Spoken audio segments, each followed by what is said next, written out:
Aujourd'hui, on va faire de vous des experts dans le montage d'une zone pour les costumes dans une salle d'appui. Alors, on va parler de différentes choses. Les types de rack à linge existants, les paravents, comment bien monter un paravent, quelle électricité est nécessaire pour les costumes, les rigues de rideaux, les tables de travail, etc., etc. On va voir comment bien monter une zone de costume. Nous allons donc procéder au montage d'un rack à linge pliant de ce type que vous retrouverez régulièrement sur les plateaux. C'est ces rack à linge-là sont plus petits, sont plus malléables, sont plus faciles à transporter. Donc, c'est ce que vous retrouvez généralement directement sur le plateau, que ce soit pour les manteaux d'équipe ou pour la costumière. Donc, vous avez ici la section qui va aller sur le top, que vous détachez du rack à linge. Et lors du transport, il est bien important de l'attacher avec les cordes solidement pour que ça ne branlote pas trop. Vous remarquez ici, vous avez les deux poteaux qui vont vous servir de montant. Vous avez une pile ici. Donc, lorsque vous le défaites, il faut y aller du bon côté pour que chaque poteau aille l'autre côté de la pile. Alors, on est prêt à monter le rack. On fait attention pour pas que les poteaux vous tombent dessus. Vous avez, comme ça ici, les piles que les côtés, vous pouvez les monter. En fait, vous devez les monter. Voilà, on monte les deux côtés. Ensuite, on est prêt à mettre le top. En deux étapes. On y va avec ceci. Voilà. Et, chose intéressante avec ces racks, il y a également des extensions qui peuvent... Oh, ça s'est coincé un peu. Voilà. Hein? Une extension pour rajouter plus de vêtements sur votre rack. Nous avons également le modèle de paravent le plus fréquent pour les zones de CCM en S ou en Z. Donc, voilà le modèle le plus fréquent.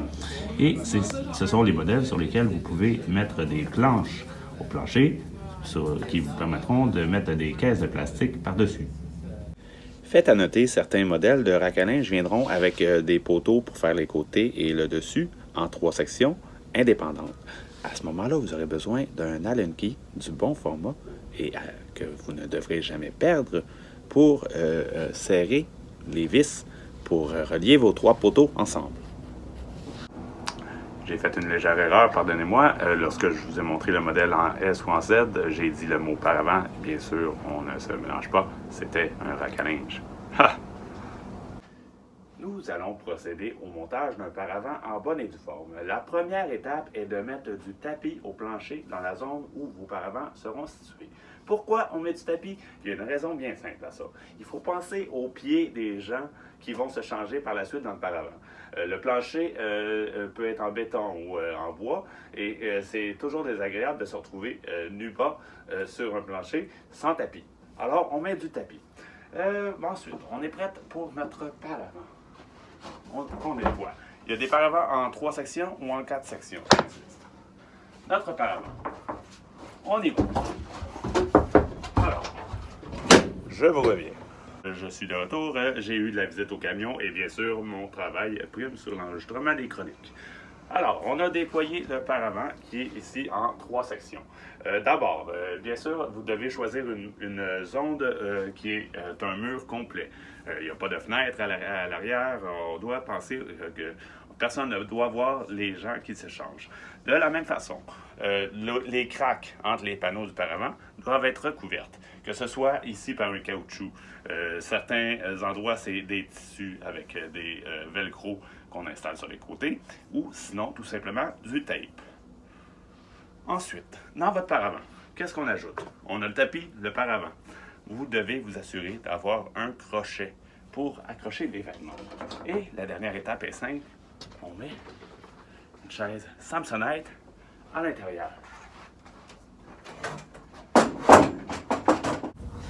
Bon, dans votre zone costume, ensuite, il y a l'environnement de travail pour les gens des costumes. On parle de table de travail. On installe des tables de 6 pieds selon la quantité désirée par le département. Votre régisseur communiquera avec vous les informations nécessaires.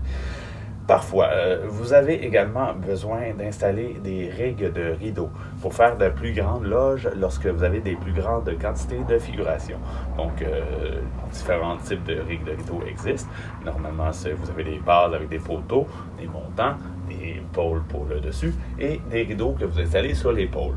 Et ça vient tout cela avec un plan de la salle que vous devrez respecter.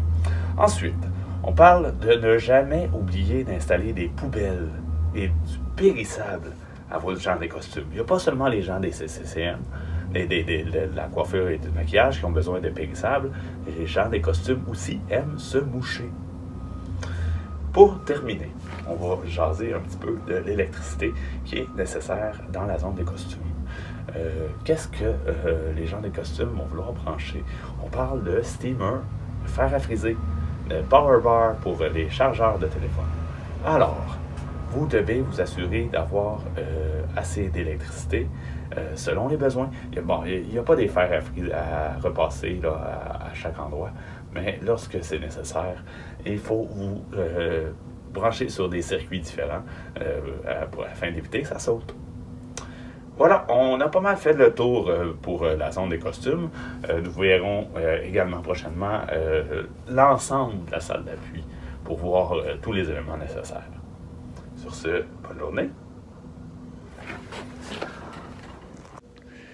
Une dernière chose, je ne reprends pas à chaque fois les prises si je me rends compte que je fais une erreur. Et bon, bien sûr, tantôt j'ai parlé de fer à friser.